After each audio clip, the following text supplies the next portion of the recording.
ஓய்வூதிய சீர்திருத்தம், மருத்துவ சலுகைகள் பறிப்பு உள்ளிட்டவற்றிற்கு எதிர்ப்பு தெரிவித்து அர்ஜென்டினாவில் நடைபெற்ற பேரணியில் வன்முறை வெடித்தது. பியூனஸ் அயர்ஸில் அதிபர் சேவியர் மில்லியின் நடவடிக்கைக்கு எதிராக போராட்டக்காரர்கள் முழக்கம் எழுப்பினர். போலீசார் மீது சிலர் கற்களை வீசியதை அடுத்து தண்ணீரை பீய்ச்சி அடித்தும் கண்ணீர் புகை குண்டுகளை வீசியும் போராட்டக்காரர்களை கலைத்தனர்.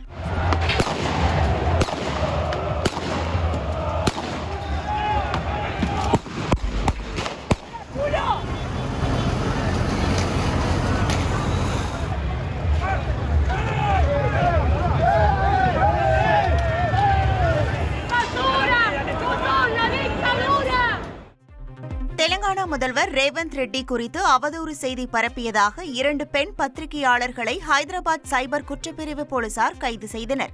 தெலங்கானா காங்கிரஸ் கட்சியின் சமூக வலைதள பிரிவு செயலாளர் காவல்துறையிடம் புகார் அளித்தார். அதில் சம்பந்தப்பட்ட வீடியோவால் மாநிலத்தின் சமூக நல்லிணக்கம் பாதிக்கப்பட வாய்ப்புள்ளதாக குற்றம் சாட்டியிருந்தார்.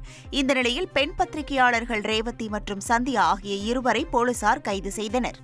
உங்கள் தந்திவன் தொலைக்காட்சியில் தெனாலிராமன் தினமும் மாலை 6 மணிக்கு காணத் தவறாதீர்கள்.